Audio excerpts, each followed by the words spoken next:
Hello, everyone. Welcome back to the show. I'm Ryan. And hello from me too. I'm Emma. So happy you are here with us again. Emma, today's topic is one that almost everybody struggles with. It's simple, but it's so hard for many people. How do you start a conversation with anyone? Oh, this is a big one. Think about it. You're at a party or a bus stop or a coffee shop. There's an interesting person right next to you, and you want to say something, but you don't. You just stay quiet. Yes. And later you go home and you think, why didn't I say anything? It was so easy. But in that moment, it felt impossible.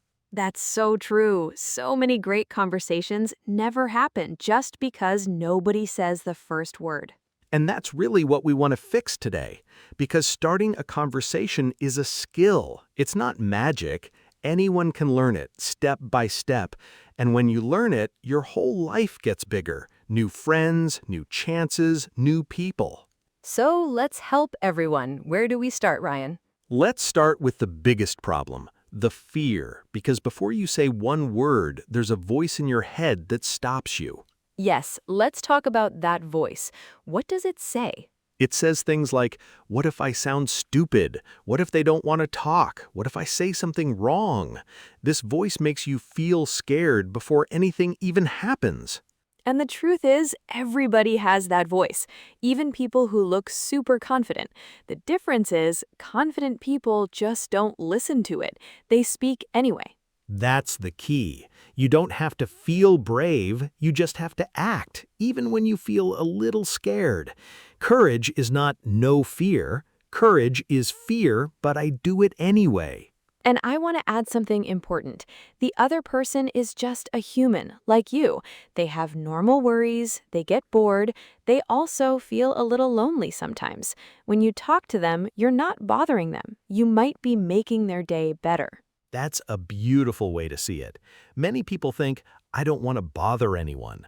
But often the other person is happy that someone talked to them. A friendly hello is a gift, not a problem. Exactly. So, step one, see the other person as a normal, friendly human, not a judge, not a test, just a person who might enjoy a nice chat. Perfect. Now, Emma, here's the big question everyone is waiting for. What do you actually say? What are the first words? This is the number one fear. People think they need something clever, some perfect, smart line. But here's the good news. You don't. You really don't need to be clever. In fact, clever lines often feel fake. The best openers are simple and normal. Let me give the easiest secret of all. You can start a conversation just by talking about the situation you are both in. Look around you. Something is always happening. Talk about that. Yes, this is so powerful. If you're both waiting in a long line, you can say, wow, this line is really slow today. If you're at a coffee shop, you can say, it smells amazing in here. If it's raining, you can say, I can't believe this weather. These are so easy, and they work because you're both experiencing the same thing. It feels natural. It doesn't feel random or strange. Right. The situation gives you a free topic. You don't have to invent anything. Just look, notice something, and say it out loud with a smile. And a small warning, say it in a friendly, light way, not too serious. A little smile makes all the difference. The words are only half of it. The friendly feeling is the other half. So true. Now let's give people some simple tools. Emma, I like to think there are 3 easy ways to start. Should we go through them? Yes, let's do it. Okay. The first way is a comment. You just say what you notice. This music is great.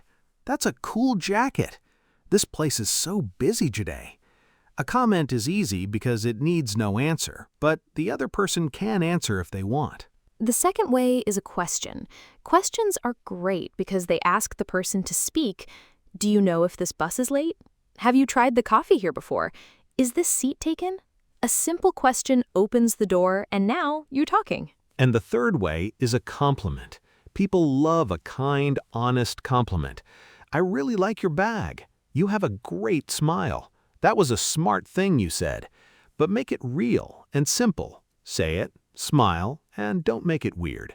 I love these three: comment, question, or compliment. You can remember them easily, and you can use any of them in almost any place. And here's a good trick. You can even combine them. You can give a compliment and then ask a question. I love your shoes. Where did you get them? Now you gave a compliment and you asked something. The conversation almost starts by itself. That's a great combo. Okay, Ryan, so now let's say the conversation has started. The person answered.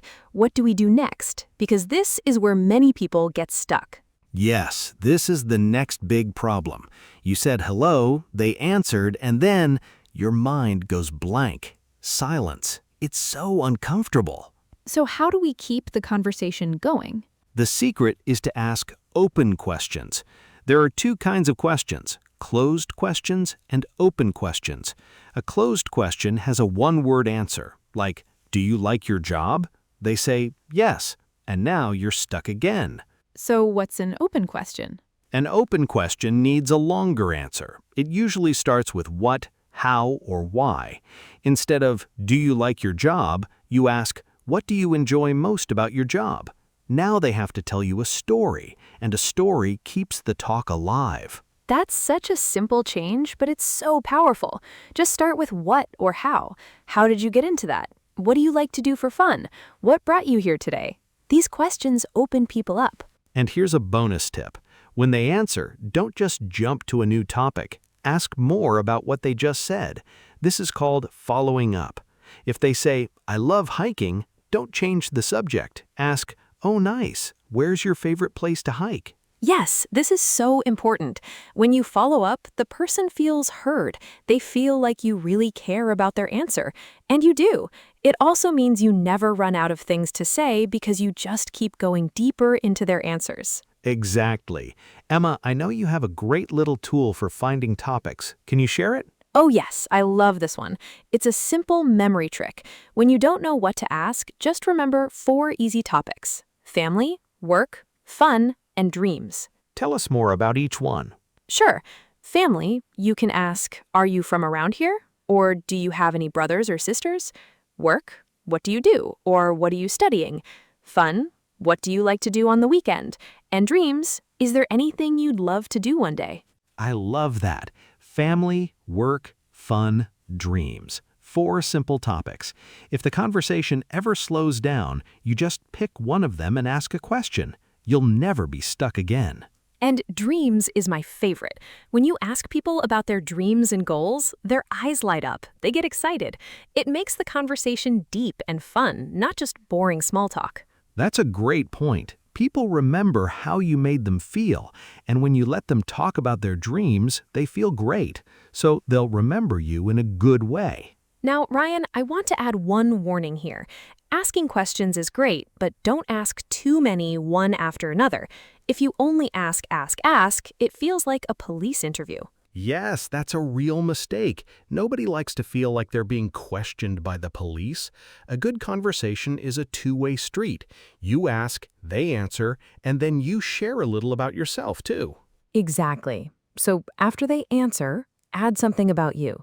If they say, I love hiking, you can say, oh, nice. I actually went on my first hike last month. It was so much fun. Now you gave a little piece of yourself. That makes it feel equal and warm. And when you share about yourself, it also gives them something to ask about. So the conversation keeps bouncing back and forth like a friendly game of catch. Question, answer, share. Question, answer, share. I love that picture. A game of catch. You throw the ball, they throw it back. That's a real conversation. And here's another small but powerful tip. Show that you're listening. You don't have to say much. Small words are enough. Say, really, or that's cool, or wow, tell me more. These little words show the person that you care. Yes, and there's one more thing that works like magic. Remember their name. When someone tells you their name, use it. Say, nice to meet you, Sarah. And later, use it again. People love to hear their own name. It makes them feel special and remembered. That's such a good one. A name is the sweetest word to any person, and it's an easy way to make a real connection fast. Okay, Ryan, we talked a lot about words. But let's not forget the body, because your body talks too before you even speak. Yes, so true. Your body language sends a message. If your arms are crossed and you look at your phone, you look closed. You look like you don't want to talk. But if you stand tall, look up and smile, you look open and friendly. Let's keep it simple. 3 easy things. Number 1, smile. A warm smile makes you look safe and kind. People want to talk to a person who smiles. Number 2, make eye contact. Look at the person when they speak, not in a scary way, just in a warm, normal way. It shows you are really there with them. And number 3, open your body. Don't cross your arms, don't hide behind your phone. Turn your body toward the person a little. This says, I'm open, I'm happy to talk. And here's a little secret. When you fix your body, your mind feels better too. If you stand tall and smile, you actually start to feel more confident inside. It works both ways. That's so true. Try it, everyone. Sit up, open your shoulders, smile. You already feel a little more ready, right? Now, Emma, let's talk about a fear that stops many people, the fear of silence. Sometimes there's a small quiet moment in the conversation and people panic. Oh yes, a little silence feels like a disaster. People think, oh no, it's over, I ruined it. But the truth is, small silences are completely normal. Every conversation has them. Even good friends have quiet moments. It's okay. You don't have to fill every second. And a small silence is not a bad thing. You can take a breath, think, and then ask a new question. Or you can just smile. Silence is not the enemy. It's a normal part of talking. Exactly. So don't panic in the quiet. Stay relaxed. If you feel calm during a small silence, you actually look more confident, not less. Great point. Now, Ryan, there's one more skill that nobody talks about. How do you end a conversation? Because sometimes you need to leave, and people feel awkward about that too. Yes, this is so important, and almost nobody teaches it. Sometimes a conversation is nice, but you have to go, and that's okay. You don't have to stay forever. So, how do you leave in a kind way? It's simple. You just say something warm and honest. It was really nice talking to you. I have to go now, but have a great day. Say it with a smile and leave on a happy note. And if you want to see them again, this is the moment. You can say, I really enjoyed this. Maybe we can talk again sometime. Can I get your number? A good ending can be a new beginning. That's a beautiful way to say it. A warm ending leaves a good feeling. The person remembers you as friendly and kind, and that's exactly what you want. Okay, now let's talk about something real. Sometimes you try and the person doesn't want to talk. They give short answers or they seem busy. What then? Yes, we have to be honest about this. It happens to everyone. Sometimes people are tired or shy or just having a bad day. It's not about you. This is so important. When someone doesn't want to talk, don't take it personally. It's usually not about you at all. Maybe they're stressed, maybe they're in a hurry. You just caught them at the wrong moment. And the polite thing is to give them space. Just smile and say, no worries, have a great day, and move on. Don't push. Don't feel bad. You were brave, and that's a win, even if this one didn't work out. Yes, I love that. Trying is always a win. Every time you start a conversation, you get a little stronger, even the times that don't go perfectly. You're building a skill, one small try at a time. Exactly. And that brings us to maybe the most important thing of all. Emma, how do people actually get good at this? Let me guess. Practice? You know me too well. Yes. You can't get good at conversations just by listening to this show. You have to go out and do it. And the best part is, you can practice everywhere, with everyone. You don't need a special place. Yes. Talk to the person at the coffee shop. Say hello to your neighbor. Chat with the taxi driver. Ask the shop worker how their day is going. These small talks are like exercise for your confidence. And these little chats have no pressure. You don't know these people and you may never see them again. So it's a safe, easy way to practice. Every day, just start one small conversation. And soon something amazing happens. It stops feeling scary. It starts to feel normal. Then it starts to feel fun. And one day you talk to a stranger without even thinking about it. That's the dream, and it really does happen. I've seen so many shy people become great at this just by practicing a little every day. And remember, everyone, you will make mistakes. Sometimes you'll say something a bit silly. That's completely fine. Even Emma and I still make mistakes. Oh, all the time. Mistakes are not failures, they're just part of learning. Every bad conversation teaches you something for the next one. So don't be afraid of mistakes. Be afraid of never trying. A silly conversation is 100 times better than a silence you regret. So beautiful. Okay, Ryan, this was so much good stuff. Should we do a quick summary for everyone before we go? Yes, let's remind everyone of the big ideas. First, everyone feels nervous, so just speak anyway. The other person is a friendly human, not a judge. Second, the first words don't need to be clever. Just talk about the situation around you or use a comment, a question, or a compliment. Third, keep it going with open questions that start with what or how, and always follow up on what they say. Fourth, when you're stuck, remember 4 topics: family, work, fun, and dreams. Fifth, smile, make eye contact, and keep your body open. And don't panic in small silences. They're normal. Sixth, end warmly. Don't take rejection personally, and practice every single day with everyone you meet. That's a great list. And you know what I love about all of this? None of it is a trick. It's just about being warm, curious, and brave. Anyone can do it. Exactly. Starting a conversation is really just one thing: being brave enough to be friendly. That's it.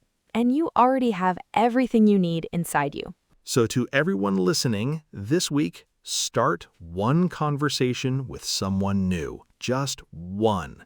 Say hello, ask a question, see what happens. We believe in you. You've got this. The world is full of interesting people waiting to meet you. Go say hello. Thank you so much for listening. I'm Ryan. And I'm Emma. See you next time. Take care, everyone.